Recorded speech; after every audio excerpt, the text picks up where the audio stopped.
Halo teman-teman, di sini kami akan menjelaskan mengenai sejarah demokrasi liberal dan kabinet-kabinet pada demokrasi liberal.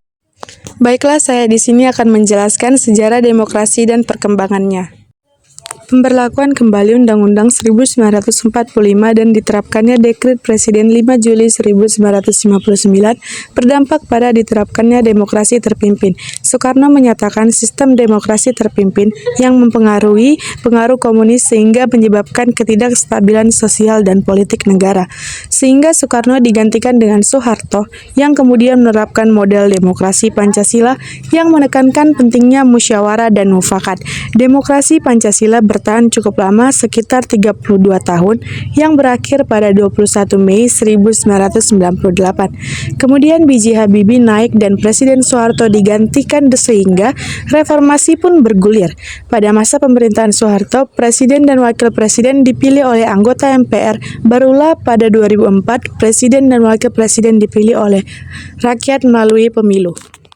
Guna memenuhi alat kelengkapan negara yang sesuai dengan sistem pemerintahan dalam Undang-Undang 1945, dibentuklah kabinet pertama yang dinamakan Kabinet Presidensial. Kabinet ini diketuai oleh Presiden Soekarno. Kabinet ini memerintah dari 19 Agustus sampai 14 November 1945. Pada awal kemerdekaan masih tampak adanya sentralisasi kekuasaan yang diperkuat dengan adanya Pasal 4 Aturan Peralihan Undang-Undang 1945, yaitu sebelum MPR, DPR dibentuk, maka segala kekuasaan dijalankan oleh Presiden dengan dibantu oleh Komite Nasional Indonesia.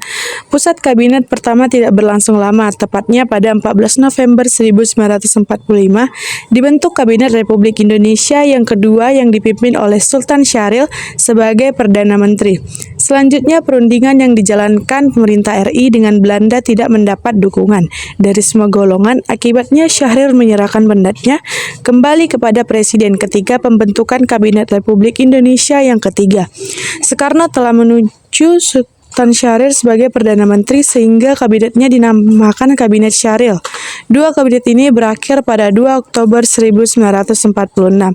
Kabinet keempat masih dipimpin oleh Sultan Syaril yang disebut dengan Kabinet Syahrir pada 2 Oktober 1946 sampai 3 Juli 1947. Pada tanggal yang sama, Presiden mengeluarkan maklumat yang akhirnya Kabinet Syahrir 3 masuk masa demisioner, tapi ada loading selanjutnya dibentuk lagi kabinet yang kelima pada tanggal 3 Juli 1947 sampai 11 November 1947 yang dipimpin oleh Amir Syafruddin. Sebagai Perdana Menteri pada tanggal 11 November 1947 dibentuk kabinet ke-6 dengan Amir Syafruddin tetap pada posisi sebagai Perdana Menteri kabinet ini. Dinyatakan demisioner pada 29 Januari 1948 ketika Yogyakarta diserbu pada pemerintah, ditangkap pada 19 Desember 1948. Dibentuklah pemerintahan darurat Republik Indonesia yang berkedudukan di Bukit Tinggi. Kabinet PDRI ini dipimpin oleh Syafruddin, Prawira Negara hingga diadakannya sidang antara PDRI dan pemerintahan NKRI pada 13 Juli 1945 yang memutuskan berakhirnya masa pemerintahan PDRI. Selanjutnya, PDRI digantikan oleh Kabinet ke-8 dengan Muhammad Hatta kembali ditunjuk sebagai Perdana Menteri. Pada 20 Desember 1949 sampai 21 Januari 1950 dibentuk kabinet yang dipimpin oleh Mr. Susanto Tirto Projo yang berperan penting pada masa transisi dari RI ke RIS. Kabinet ini dibentuk dan mulai bekerja ketika Perdana Menteri Muhammad Hatta bersama dengan menteri-menterinya diangkat menjadi Kabinet Republik Indonesia Serikat pada 20 Desember 1949. RIS dibentuk pula kabinet yang dipimpin oleh Muhammad Hatta. Kabinet ini merupakan satu-satunya kabinet yang dibentuk pada masa pemerintahan RIS. Ketika Republik Indonesia menjadi negara bagian RIS, dibentuk kabinet yang dipimpin oleh Dr. A. Halim. Kabinet ini bertugas dari 20 Januari sampai 6 September 1950. Usai kabinet ini pun sangat singkat, mengingat Indonesia kembali menjadi negara kesatuan pada September 1950. Setelah dijelaskan mengenai sejarah demokrasi, di sini kami akan menjelaskan 7 kabinet pada demokrasi liberal. Yang pertama adalah Kabinet Natsir. Setelah pembubaran RIS, Indonesia kembali menjadi NKRI dan membutuhkan stabilitas politik yang solid. Pada 3 April 1950, Natsir mengajukan sebuah usul yang dikenal sebagai Mosi Integral Natsir di parlemen yang bertujuan untuk mempersatukan wilayah-wilayah Indonesia dalam NKRI. Mosi ini menjadi dasar pengangkatannya sebagai Perdana Menteri oleh Soekarno. Natsir yang saat itu merupakan anggota Dewan Eksekutif Masyumi dianggap memiliki visi strategis tentang masa depan Indonesia yang didukung oleh ide persatuan dan kesatuan bangsa. Namun perjalanan pembentukan kabinet Natsir tidak berjalan mulus. Negosiasi dengan Partai Nasional Indonesia menghadapi banyak kendala yang akhirnya menyebabkan PNI keluar dari koalisi dan menjadi oposisi bersama Partai Komunis Indonesia dan Partai Murba. Konflik internal ini mempengaruhi stabilitas pemerintahan dan menyebabkannya runtuh kabinet ini dalam waktu kurang dari 1 tahun. Adapun susunan kabinet Natsir yang beranggotakan 16, yaitu yang pertama Perdana Menteri yaitu Muhammad Natsir, yang kedua Wakil Perdana Menteri Sri Sultan Hamengkubuwono IX, yang ketiga Menteri Dalam Negeri Asad, keempat Menteri Luar Negeri Muhammad Roem, 5 Menteri Keuangan Syarifudin Prawira Negara, yang keenam Menteri Perdagangan dan Industri Sumitro Djojo Hadikusumo, yang ketujuh Menteri Pertanian Tandiono Manu, yang ke-8 Menteri Pekerjaan Umum dan Rekonstruksi Herman Johannes, yang ke-9 Menteri Kesehatan J. Leimena, yang ke-10 Menteri Sosial F.S. Haryadi, yang ke-11 Menteri Perhubungan D. Juanda, yang ke-12 Menteri Agama Wahid Hasyim, yang ke-13 Menteri Tenaga Kerja Panji Suroso, yang ke-14 Menteri Pendidikan dan Kebudayaan Bahdar Johan, yang terakhir Menteri Negara Harsono Cokroaminoto. Adapun program kerja dari Kabinet Natsir, yang pertama pemilihan umum Dewan Konstituante. Natsir merencanakan pemilihan umum untuk membentuk Dewan Konstituante yang bertugas menyusun konstitusi tetap bagi Indonesia. Yang kedua adalah konsolidasi pemerintahan. Kabinet Natsir bertujuan menyempurnakan struktur pemerintahan sesuai dengan Undang-Undang Dasar sementara 1950 dan mengonsolidasikan pemerintahan pusat serta daerah. Yang ketiga, keamanan dan ketentraman. Program ini difokuskan untuk meredam pemberontakan di sejumlah wilayah seperti Gerakan Darul Islam atau Tentara Islam Indonesia, Gerakan Andi Ajis, dan Gerakan Republik Maluku Selatan. Yang keempat, ekonomi rakyat. Di bawah kepemimpinan Sumitro Djojo Hadikusumo, Kabinet Natsir meluncurkan Sumitro Plan, sebuah program ekonomi yang bertujuan mengalihkan ekonomi kolonial menjadi ekonomi nasional yang mandiri dan berdaya saing. Yang terakhir, Irian Barat. Kabinet Natsir juga memprioritaskan penyelesaian sengketa wilayah Irian Barat dengan Belanda melalui jalur diplomasi. Adapun penyebab jatuhnya Kabinet Natsir yaitu adalah meningkatnya tekanan dari oposisi terutama PNI yang tidak puas karena tidak dilibatkan dalam pembentukan kabinet. PNI bersama PKI dan Partai Murba secara konsisten mengkritik kebijakan pemerintah. Puncaknya adalah pengajuan mosi tidak percaya oleh Hadikusumo dari PNI yang berujung pada pengunduran diri Menteri Dalam Negeri dan memicu ketegangan antara kabinet dan parlemen. Dalam 20 Maret 1951, Muhammad Natsir akhirnya mengembalikan mandatnya kepada Presiden Soekarno setelah menyadari bahwa dukungan politik terhadap kabinetnya tidak lagi cukup kuat untuk mempertahankan pemerintahan. Kabinet ini kemudian digantikan oleh Kabinet Sukiman Suwiryo. Yang kedua adalah Kabinet Sukiman. Pada 21 Maret 1951, Kabinet Natsir dibubarkan karena kehilangan dukungan politik. 5 hari kemudian, Presiden Soekarno meminta pimpinan Partai Nasional Indonesia dan Ketua Parlemen Sutono untuk membentuk sebuah kabinet koalisi, tetapi ia gagal mewujudkannya pada 18 April. Pada hari yang sama, Soekarno meminta Ketua Dewan Pimpinan Partai Masyumi, Sukiman Wirjosanjojo, dan Ketua Umum PNI Sidik Jojo Soekarto untuk membentuk kabinet dalam rentang waktu 5 hari dengan tambahan 3 hari. Keduanya sepakat bahwa kedua partai akan mendapat jumlah posisi yang sama. Namun, terdapat perselisihan terhadap siapa yang akan mendapatkan posisi Perdana Menteri. Pada akhirnya, PNI menuruti permintaan Sukiman agar posisi Perdana Menteri diisi dari anggota Partai Masyumi. Soekarno kemudian menyarankan Sukiman mengisi jabatan Perdana Menteri yang pada akhirnya diterima. Hal tersebut menyebabkan perpecahan antara kubu Sukiman dan Natsir dalam internal partai. Dan pimpinan badan partai kubu Natsir menolak komposisi kabinet yang disarankan oleh Sidik dan Sukiman Hasilnya tidak ada anggota kubu Natsir yang dimasukkan ke dalam kabinet.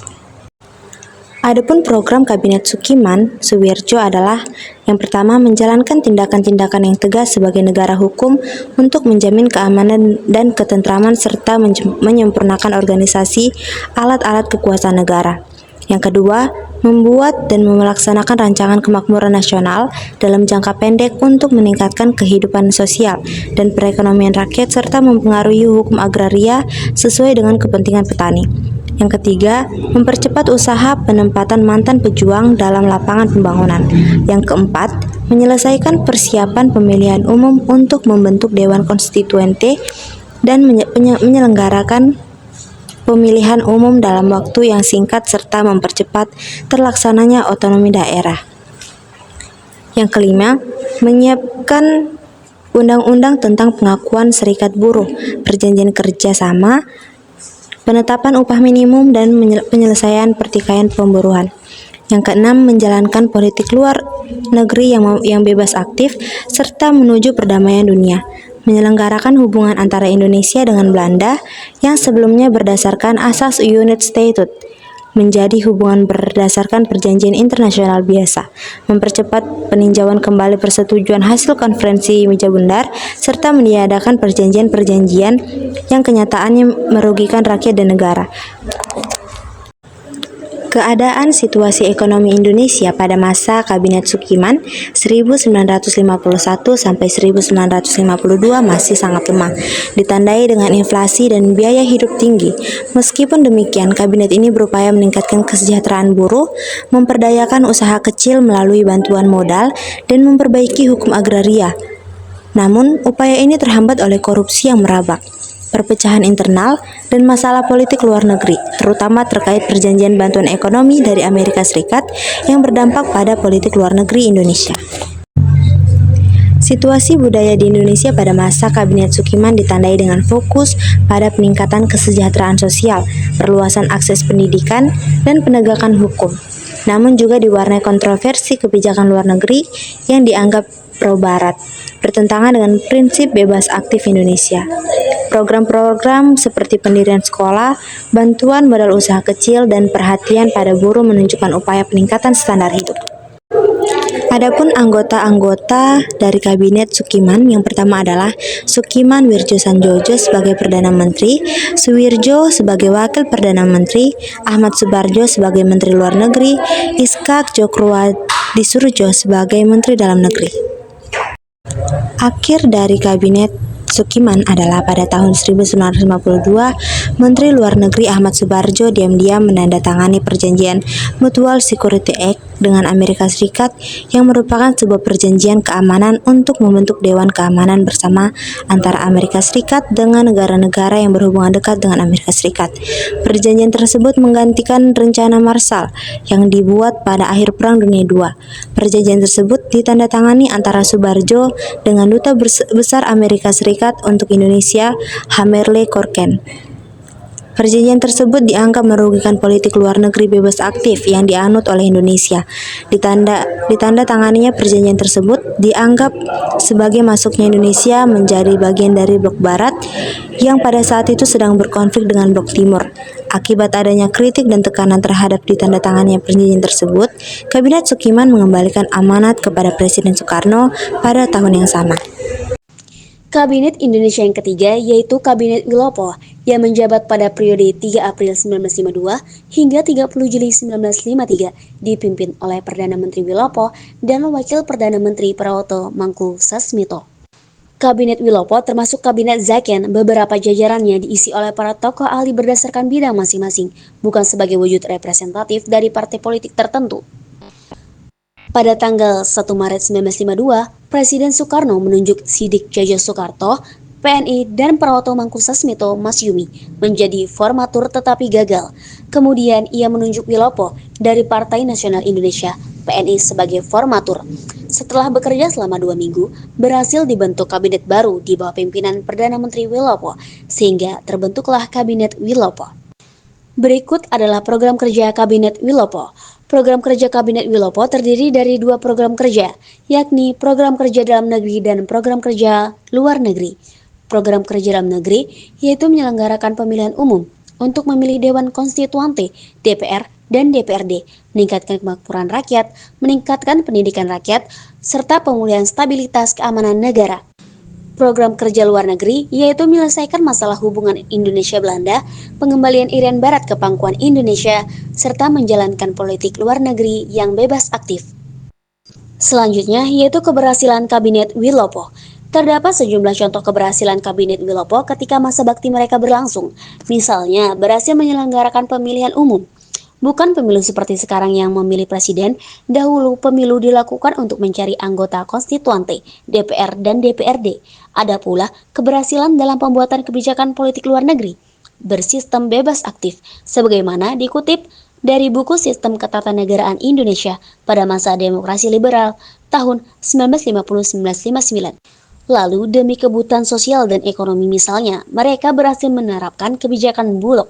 Kemudian mengeluarkan rancangan anggaran pendapatan dan belanja negara (RAPBN) dan memenuhi sejumlah kekurangan di perundang-undangan, lalu bertindak pula sebagai peningkat mutu atau kualitas pendidikan. Yang terakhir yaitu jatuhnya Kabinet Wilopo. Kabinet Wilopo jatuh karena beberapa faktor utama. Berikut beberapa penyebabnya. Yang pertama, peristiwa Tanjung Morawa. Konflik antara petani liar yang didukung PKI dan aparat kepolisian mengenai tanah perkebunan di Deli, Sumatera Utara menyebabkan 6 orang tewas dan 15 orang luka-luka. Peristiwa ini memicu mosi tidak percaya dari Serikat Tani Indonesia terhadap Kabinet Wilopo. Yang kedua, krisis ekonomi. Jatuhnya harga barang-barang ekspor Indonesia dan meningkatnya kebutuhan impor menyebabkan penerimaan negara menurun. Yang ketiga, defisit kas negara. Penerimaan negara yang berkurang banyak setelah terjadi penurunan hasil panen sehingga membutuhkan biaya besar untuk mengimpor beras. Yang keempat, yaitu gerakan separatisme. Munculnya gerakan separatis dan sikap provinsialisme yang mengancam keutuhan bangsa, terutama di Sumatera dan Sulawesi. Yang kelima, sentimen kedaerahan. Ketidakpuasan terhadap pemerintahan pusat menyebabkan sentimen kedaerahan dan tuntutan otonomi lebih besar. Kabinet Wilopo akhirnya mengembalikan mandatnya kepada Presiden pada tanggal 2 Juni 1953 tanpa menunggu mosi tidak percaya diterima oleh parlemen. Baiklah, saya di sini akan menjelaskan mengenai kabinet yang keempat, yaitu Kabinet Ali Sastro Hamidjojo I, di mana kabinet ini dibentuk pada tanggal 30 Juli 1953 sebagai pengganti Kabinet Wilopo yang mengalami krisis politik dan mengundurkan diri pada 14 Juli 1953. Krisis ini disebabkan oleh perbedaan pendapat antara PNI dan Masyumi. Dan adapun program kerja dari Kabinet Ali Sastro Hamidjojo ini terbagi menjadi dua, yaitu program dalam negeri dan program luar negeri. Dalam negerinya yaitu menjaga keamanan dan ketertiban masyarakat, menciptakan kemakmuran dan kesejahteraan rakyat melalui pembangunan ekonomi dan sosial, mengembangkan kebijakan desentralisasi dengan menyempurnakan perundang-undangan dan mendukung pembentukan daerah otonomi. Adapun program luar negerinya yaitu menjalankan politik luar negeri yang bebas dan aktif untuk mewujudkan perdamaian dunia. Yang kedua, mengubah hubungan Indonesia-Belanda menjadi hubungan internasional biasa. Berjuang untuk membalikan Irian Barat ke dalam wilayah Republik Indonesia. Nah, itulah menjadi program kerjanya dari Ali Sastro Hamidjojo. Dan bukan hanya sampai situ saja. Dalam pembahasan kita kali ini ada keadaan politik pada masa Kabinet Ali Sastro Hamidjojo.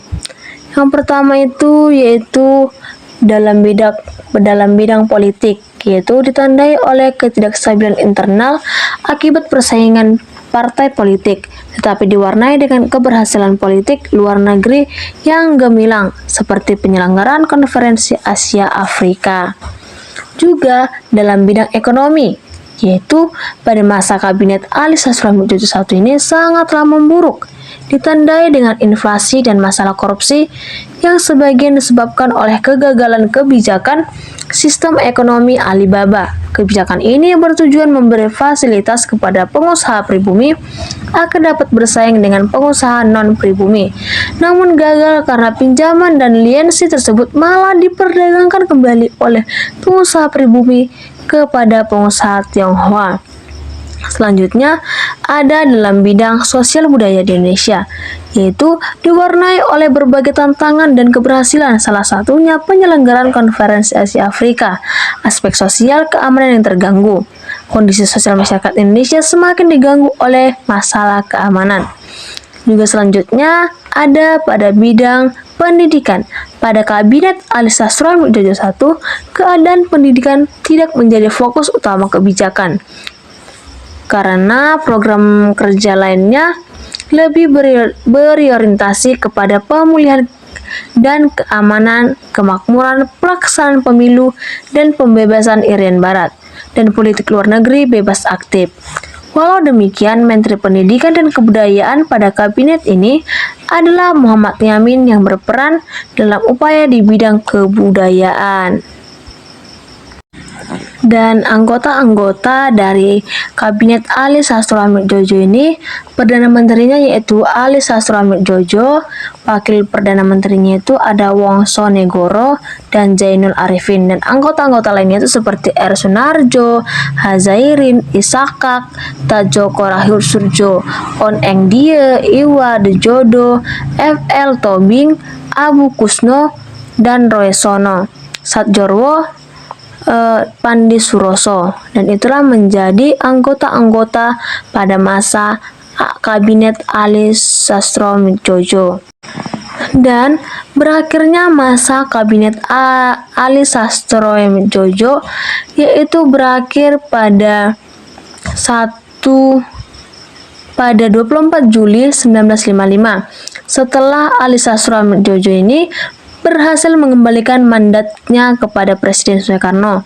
Kejatuhan kabinet ini disebabkan oleh beberapa faktor, antara lain yaitu konflik antara PNI dan NU. Konflik ini membuat NU menarik dukungannya.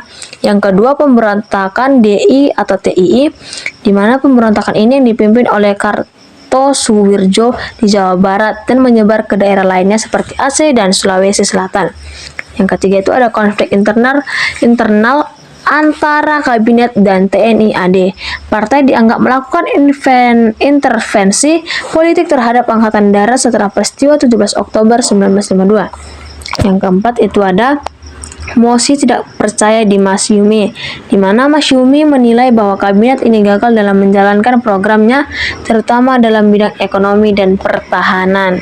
Dan itulah materi singkat dari Kabinet Ali Sastro Jojo. Baiklah, yang selanjutnya ada Kabinet Burhanuddin Harahap yang ditunjuk setelah jatuhnya Kabinet Ali Sastro Jojo I yang menyerahkan mandatnya pada 23 Juli 1955. Kemudian Hatta selaku wakil presiden kemudian menunjuk 3 orang formatur kabinet baru, yaitu Wilopo, Sukiman, dan Asaat. Ketiga calon tersebut sepakat untuk menunjuk Hatta sebagai Perdana Menteri sekaligus Menteri Pertahanan. Hatta sendiri menolak karena masih menjabat sebagai wakil presiden dan memilih Burhanuddin Harahap dari Masyumi sebagai formatur baru. Burhanuddin Harahap awalnya menolak karena merasa kurangnya dukungan politik dan kurangnya pengalaman. Namun setelah partai-partai besar seperti PNI, NU, dan PSI mendukung Burhanuddin Harahap, maka Burhanuddin Harahap kemudian menyetujui pembentukan kabinet baru. Kabinet Burhanuddin Harahap berisi 20 orang menteri dari 13 partai politik dan dilantik pada 12 Agustus 1955. Adapun susunan kabinet Burhanuddin Harahap. Yang pertama ada Perdana Menteri Mr. Burhanuddin Harahap dari Partai Masyumi. Yang kedua, Wakil Perdana Menteri 1 Erjanu Ismadi PNI. Selanjutnya, Wakil Perdana Menteri 2 Harsono Djokro Aminoto, dan masih banyak menteri-menteri dari partai-partai lainnya. Kemudian ada program kerja Burhanuddin Harahap. Yang pertama adalah menyelenggarakan pemilihan umum pertama pada 29 September 1955, menyelesaikan masalah Irian Barat, menanggulangi pemberontakan yang dipimpin oleh Kartosuwiryo, melaksanakan program pembangunan ekonomi dan sosial. Kemudian ada kejatuhan Kabinet Burhanuddin Harahap. Selama masa pemerintahan kabinet ini terdapat beberapa masalah yang mengakibatkan kejatuhan kabinet ini, yaitu perselisihan antar partai, koalisi terutama Masyumi dan PNI yang memiliki perbedaan ideologi, politik luar negeri dan hubungan dengan presiden. Tuntutan dari daerah untuk mendapat otonomi yang lebih luas seperti Sumatera Utara, Sumatera Selatan, Sulawesi Selatan, dan Kalimantan Barat. Usulan Soekarno untuk membentuk Dewan Nasional yang nantinya menjadi lembaga tertinggi yang berwenang mengambil keputusan politik. Adanya gerakan mahasiswa untuk menuntut reformasi politik dan pemberantasan korupsi. Akibat dari permasalahan-permasalahan ini, maka pada 3 Maret 1956, Kabinet Burhanuddin Harahap mengundurkan diri dan digantikan oleh Ali Sastrawamidjojo sebagai formatur. Selanjutnya adalah kabinet yang keenam, yaitu Ali Sastrawamidjojo II adalah kabinet pemerintahan Indonesia yang dipimpin oleh Perdana Menteri Ali Sastrawamidjojo yang juga merupakan Ketua Partai Nasional Indonesia atau PNI. Kabinet ini dibentuk setelah pemilihan umum Dewan Perwakilan Rakyat tahun 1955 yang dimenangkan oleh 4 partai besar, yaitu PNI, Nahdlatul Ulama, Mahsyu, dan Partai Komunis Indonesia. Ali Sastrawamidjojo berhasil mengajak Masyum dan NU untuk bergabung dalam kabinetnya, serta beberapa partai kecil lainnya seperti Partai Syarikat Islam Indonesia atau PSII, Partai Kristen Indonesia atau Parkindo, Partai Katolik, Partai Islam Ikatan Pendukung Kemerdekaan Indonesia atau PII/PKI, dan Persatuan Tarbiyah Islamiyah. Kabinet ini juga didukung oleh PKI dari luar. Kabinet Ali Sastrawamidjojo II diumumkan pada tanggal 20 Maret 1956 dan mulai bertugas sejak tanggal 24 Maret 1956. Kabinet ini sering disebut juga sebagai Kabinet Ali Roem Idham karena memiliki 2 wakil Perdana Menteri, yaitu Muhammad Roem dan dari Masyum dan Idham Calyut dari NU2. Perdana Menteri Ali Sastrawamidjojo, Wakil Perdana Menteri 1 Muhammad Roem Masyumi, Wakil Perdana Menteri 2 Idham Khalid, Menteri Luar Negeri Ruslan Abdul Ghani.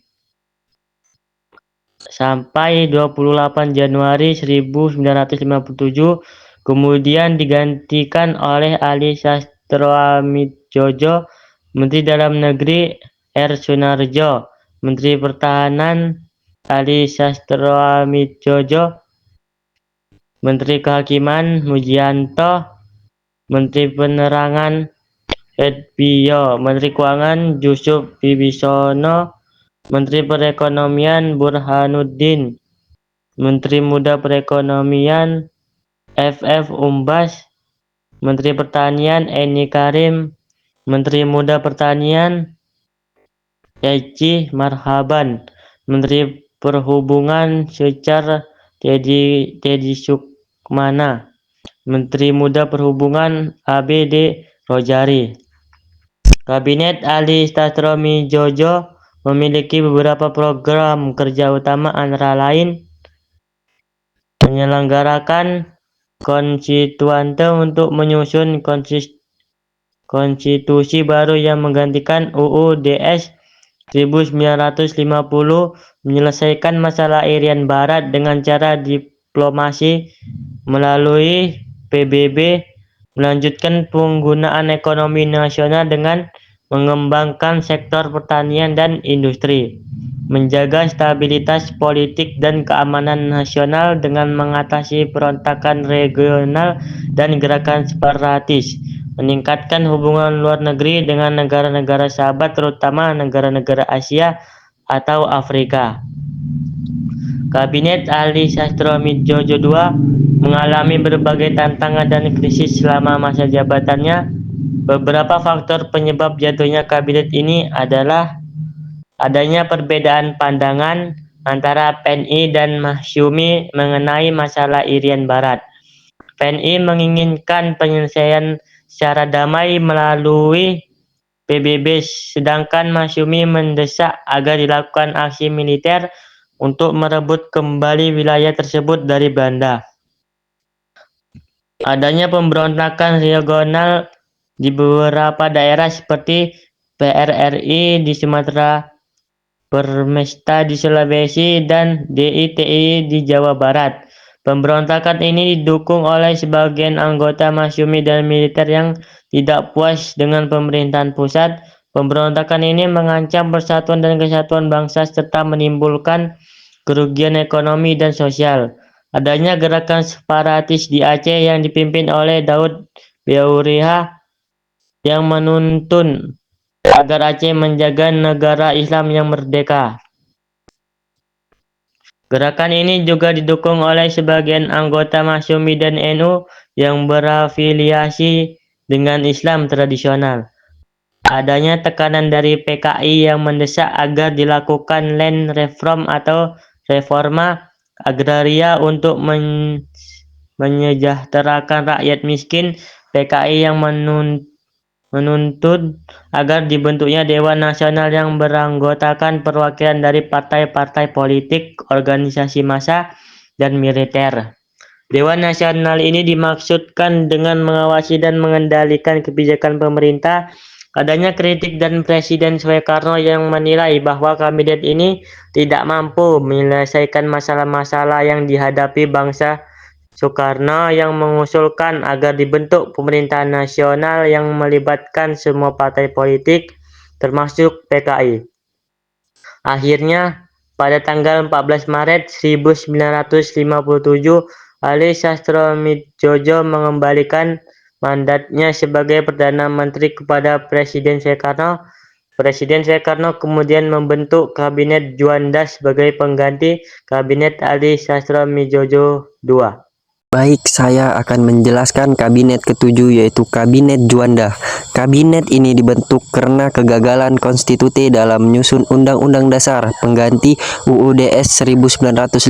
Kabinet ini merupakan zakon kabinet, yaitu kabinet yang terdiri dari para pakar ahli dalam bidangnya. Kabinet Juanda tercatat sebagai kabinet yang paling lama menjabat, yaitu 14 bulan.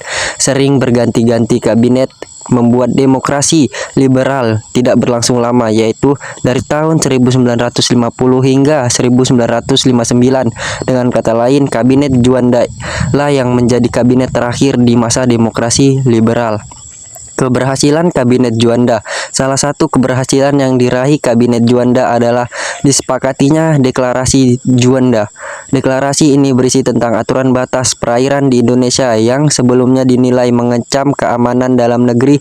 Sebelum disepakati Deklarasi Juanda, batas teritorial Indonesia yang semula 3 mil menyebabkan adanya laut bebas yang memisahkan antar pulau. Dengan adanya Deklarasi Juanda, Indonesia menyatakan perairan di sekitar, di antara, dan yang menghubungkan antar pulau adalah wilayah NKRI. Dengan demikian, wilayah laut dan daratan NKRI menjadi satu kesatuan.